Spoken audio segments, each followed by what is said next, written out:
Well, hello, and thanks for watching another episode of ARFCOM News, your twice-weekly dose of the finest two-way propaganda. Somebody stole a gun out of a Kroger bathroom in Licking County, Ohio. Yeah, Licking County exists. Is that even a real place? Apparently, some idiot left the gun in a bathroom when he dropped the kids off at the pool, and it wasn't there when he got back. Free guns don't come free, you have to lick feet! Now, what I want to know is, why is this even happening? Honestly, how do these guys get through life? How is a basic people maneuver that we've all been managing since before we could talk good so mentally taxing it makes this dude forget a gun? Is he one of those guys who still pulls his pants down all the way the ankles to use a urinal? Somehow, though, this sort of thing happens from time to time, and it occurs to me that a decent share of my own viewers might be watching on the thinking chair right now.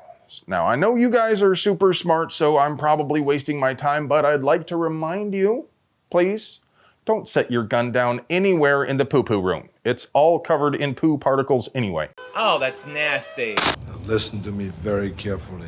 What you want to do is, leaving the gun in its holster, place the entire thing into your underpants while you hold your pants up around your knees because, brah, come on, again, what kind of psychopath lets his pants touch the floor in a public bathroom?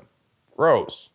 Anyway, by putting the gun and the holster in your drawers, it is impossible to forget, and it doesn't touch anything it wasn't already touching. Now, if you can't remove the holster, then you need to keep the gun in it and keep it in place by keeping tension on your belt around your knees.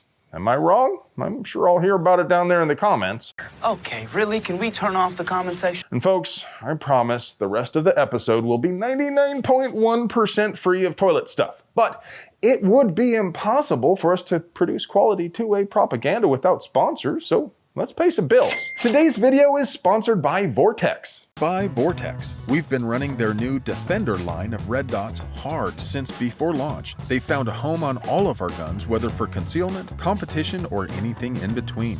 They're rugged, packed with features, and they flat out perform. With the CCW, ST, and XL, there's a dot for you.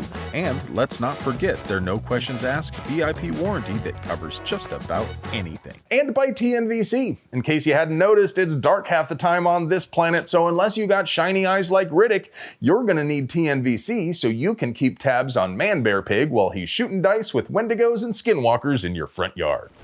Somebody listed an FN509cc Edge on a popular gun-selling website for $3,500. BT dubs, Mr. or Mrs. YouTube's brown shirt. This is just a screenshot, okay? I'm not promoting sales.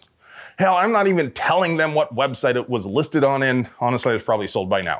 Gosh! And while this one is indeed a fancy pistol, it normally sells for about $1,400. So this cop is going to make a tidy profit. I think anybody would agree a 250% ROI is an incredible business opportunity, right? The LASD seems to be aware this is a rampant problem to the point they had to issue a memo about it. The memo points out that if a person were to lie about being the actual purchaser of a gun, they would violate federal law even if they turned around and sold that gun through a licensed dealer. So many guys with guns. Florida man took another vicious blow this week because Florida Senate President Ben Albritton blocked any chance at passing open carry or campus carry next year. Albritton's phone number is 863-534-0073. Whether or not you live in Florida, please take a moment to hang a few rounds in a fire mission for our brothers and sisters in Florida manland. Call this man and tell him the government has no business interfering with the right to carry a gun, and ask him if he thinks he won his seat because his constituents hate gun rights. Remind him he'll have to survive another primary, and we're not gonna forget. Okay, no matter what comes of this next story, if I don't get to see a pig riding a donkey, I'm going to be really unhappy. I shall be very put out. David Hogg says he is considering making a run for the DNC vice chairman, which was also surprising to me because I had no idea Democrats were still bothering to vote about stuff. It's also hilarious because Politico referred to this platonic ideal of an authoritarian control freak as a gun rights activist.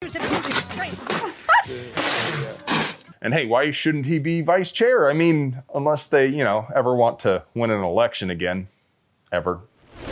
We give the ATF a lot of crap here, and just because the agency is staffed entirely by morally bankrupt sociopathic degenerates willing to accept filthy lucre in exchange for their tireless efforts to oppress innocent people, well... Mom!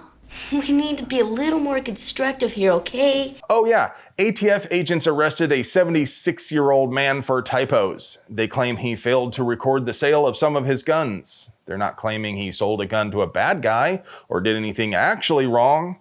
They don't even say if the guns in question were entered into inventory or if they were just part of his personal collection. But thanks to the brave foot soldiers of the ATF, this 76-year-old man is looking at 5 years in a federal prison. Hey, don't be too hard on the ATF though. Arresting MS-13 and AB gangbangers for smuggling belt feds sounds like dangerous and stuff. And now, for your moment of zen.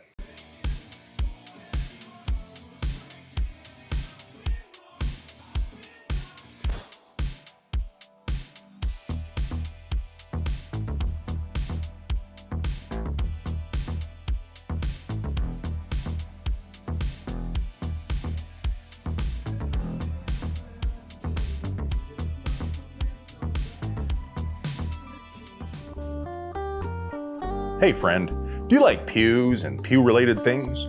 Would you like to help us keep delivering you pew? We literally couldn't pay the bills without our sponsors, so do us a solid and get yourself something nice from them.